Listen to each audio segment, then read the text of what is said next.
In this video, I'll be extracting solvents like DCM and Toluene from a paint thinner that I got in a local shop. So I poured the paint thinner into a 1 liter beaker and then I added some water into it. On adding water, immiscible solvents like DCM and Toluene get separated out. I let it stand and then I saw two layers inside the beaker. The lower one is the organic layer and the upper one is the aqueous layer. I decanted off the upper aqueous layer into a bottle. I tried to decant off as much as the aqueous layer as possible and then I transferred all the contents in a separatory funnel. I have even tried it before, so I combined the lower organic layer with the previous one lower organic layer. Because as you know, my I started with 1 liter of paint thinner and my separatory funnel is very small. That's why I had done this in multiple batches. The aqueous layer was transferred inside the bottle and then the lower organic layer or the lower DCM layer was again transferred back into the separatory funnel. To it I added some water to remove all the water soluble solvents like methanol and acetone. The flask was capped, shaked, and vented several times. Then the layers were allowed to separate, and then the lower DCM layer was transferred back into the flask. The upper bottle layer was discarded. Again, the DCM layer was again transferred back into the separatory funnel and again washed with water. This step was repeated a total of three to four times to remove all the methanol that is present inside DCM. After done with the water washings, the DCM layer is washed 2 times with saturated sodium chloride solution to remove excess water that is present inside it. Now to this DCM layer, some anhydrous sodium sulfate is added to absorb any water present inside it. After adding sodium sulfate, the flask is capped and shaked. After shaking for a while, the DCM layer becomes clear. Now the aqueous layer is poured back into the 1 liter beaker and then to it some sodium chloride salt is added. Sodium chloride salt is added to an extent where it stops dissolving into it. Even on saturating it with salt, nothing separated out. So I added some paint thinner into it, which I partially fractionally distilled it. It means I have removed all the methanol, acetone, and DCM from this fraction by fractional distillation. So only the higher boiling point liquids will be present in this solution.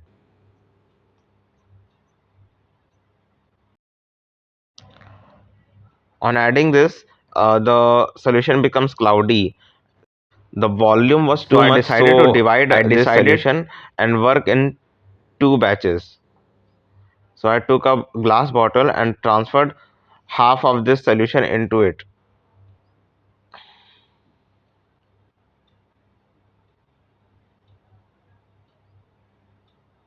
To the beaker, I added some distilled methanol, which came from the paint thinner fraction. It had some amount of immiscible organic solvent in it. So I mixed all these solvents into this beaker so that just to remove acetone from the methanol, as acetone is insoluble in salt solution. And I can already see a distinct upper layer inside the beaker. So for the separation, I've poured in the contents into a separatory funnel, let it rest for some time and allows the layers to separate. Then I opened the stopcock and removed the bottom aqueous layer and retained the upper organic layer. And then again I added more solution, let the layer separate and then removed the lower aqueous layer and retained the organic layer. It was done until all the solution has been separated. Now when all the organic layer has been removed, I added some saturated sodium chloride solution into this organic layer, tapped the separatory funnel, shaked and vented it several times to remove any excess water. This process was repeated up to 3 times. Then this organic layer was transferred into a conical flask, and I added some anhydrous sodium sulfate to dry it. Now when we have separated the 3 layers, then I took the DCM layer which was separated first. I took this layer and decanted it off into a 500 ml round bottom flask which had some boiling stones inside it, and set it for a fractional distillation using my DIY fractionating column. I switched on the heating mantle, and you can see that small bubbles are coming out. It started to boil very quickly, and the temperature in the thermometer went to 39 degrees Celsius, which is the boiling point of DCM. And you can see that a distillate is coming inside the flask. But after some time, the temperature started rising above 40 degrees Celsius, and it rose to 45, and it kept rising. I used ice cold water to condense the DCM. Maybe this is because the fractionating column is not able to separate DCM from some other solvent. When temperature started rising above 50 degrees Celsius, I swabbed the flask with the same flask in which I kept the DCM.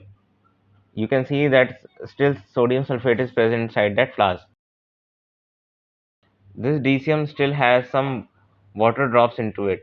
To this DCM, I added some anhydrous sodium sulfate to absorb this water. The temperature remained constant at 51 for some time, and then it rose to 55, which is the boiling point of acetone. It's actually 56, I think. So I again swabbed the flask in hope to collect some acetone. Now the temperature is at 56 degrees Celsius, which is the boiling point of acetone. A very small amount of distillate was collected, and the temperature then went to 74 degrees Celsius. And still we can see that some distillate is coming over. It could be some isotope of toluene, which is generally present in paint thinners. Since there was very less solvent present inside the boiling flask, it was having a very hard time to reach the upper part of the fractionating column. Thus, the temperature was not rising above 95 degrees Celsius. So, I removed the fractionating column and thought that only toluene is left inside the boiling flask. So, I set the apparatus for a simple distillation. And this time you can see the temperature has slightly above 110 degrees Celsius, and collected the distillate into a bottle in which I had toluene. Although my toluene was finished, so it won't be a problem if this distillate is impure, because my pure toluene will not be contaminated. So you can see at this moment I stopped the distillation, and I have collected around this bottle is of 20 ml. So I have collected some around 16 to 18 ml of toluene. Then I washed the boiling flask, and then to it I added the aqueous layer that we have separated. So this is the aqueous layer. This contains methanol, some even some acetone which has not been completely separated. So this boiling flask is a 500 ml. So I added half of this solution into the boiling flask.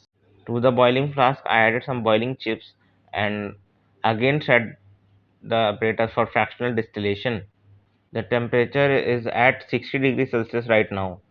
The boiling point of methanol is 65, and the boiling point of acetone is 56. But what happened here is the fraction that came at 65 degrees Celsius, which was supposed to be methanol, burnt with a yellower flame like acetone, and the fraction which was supposed to be which came around 80 degrees or 75 degrees Celsius, that fraction which was supposed to be some unknown solvent like methanol, burnt with a very light blue flame. So this was the fraction which was collected between 65 to 75 degrees Celsius. And when the temperature rose above 80 degrees Celsius, I swapped the flask. As the temperature rose, some yellow liquid started to come over. So I stopped the distillation over here, and you can see the temperature in the thermometer is 85 degrees Celsius. This is the solvent that burnt with a light blue flame. I repeated this fractional distillation again for the another half part of the aqueous solvent, and also I worked out the solvent inside the bottle, which I didn't showed in this video, and then combined all those fractions all together with these fractions. This is the second organic layer which we have got by adding salt to the aqueous layer. So I again decanted off into this dry round bottom flask, and then I again set it for fractional distillation. And I tell you wisely that I was fed up of doing fractional distillations again and again. The temperature started rising, and it became constant at 64 degrees Celsius, and some solvent is dripping out slowly inside the receiver flask. I doubt if this is pure acetone. Then the temperature started rising above 65 degrees Celsius, and it went to 69 and then 70. I kept on collecting because nothing was coming pure. I collected everything that came out at any temperature, and then I added water into that flask. You can see that 50 ml small round bottom flask kept at behind, in which some water is added, and you can see that two distinct layers are present. One upper one is the small organic layer, and the lower one is the bigger aqueous layer. This is DCM. To this I have added anhydrous sodium sulfate to absorb the moisture. Although it's not very pure, because when I added iodine in it, it turned brown in color. It should have turned violet like this, but this was brown in color, which means that it has some polar impurity like methanol or acetone in it.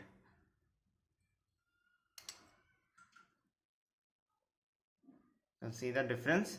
This is the DCM we've collected, and this is the original DCM. You can see iodine stains colors it violet, but over here iodine colors it orange. This is due to the presence of some impurity like methanol or acetone. So, but still we can use the DCM for solvent extraction purposes. The second fraction that we collected in the organic phase was toluene. So we have collected almost 20 ml of toluene. Then we took the aqueous layer and then distilled it. So first we got a distillate, but this is not methanol, it's actually acetone. I'll show you how. First of all, methanol is completely miscible with water, but this, you see, when I add water to it, it turns cloudy.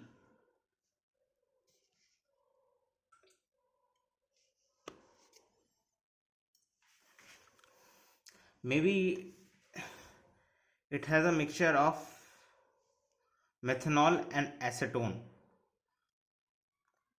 because when I burn it, let me show you an ignition test. So I take out some amount of solvent in a watch glass,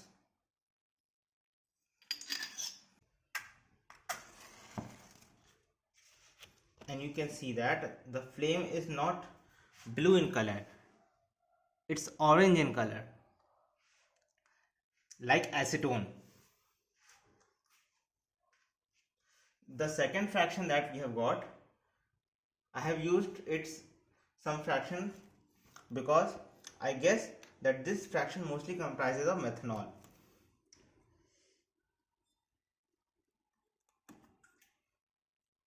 Because on burning, when I try to burn it,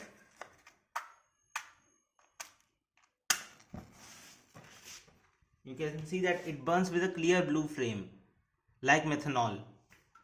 So I'm going to use this solvent in spirit lamp.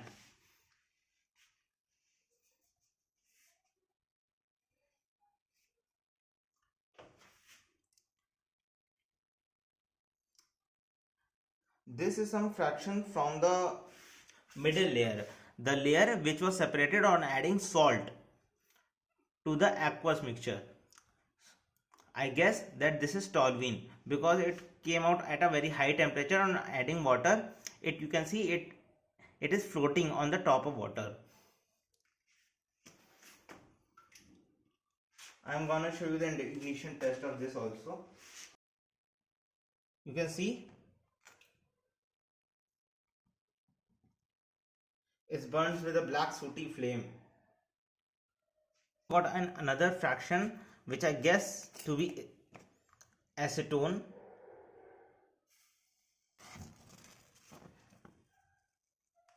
So this is also burning with a sooty flame, which means that this fraction is also not pure.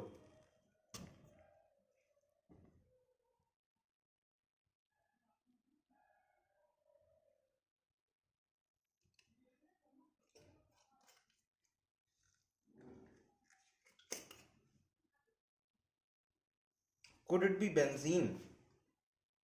But on smelling, it doesn't smell to be benzene because it came at a much lower temperature. Maybe it is a mixture of toluene and acetone. For that, I have to do further test, which I will not be including in this video. So that's for it now. Subscribe to my channel, and I hope you like this video. If you like this video, please rate, comment, and subscribe to my channel.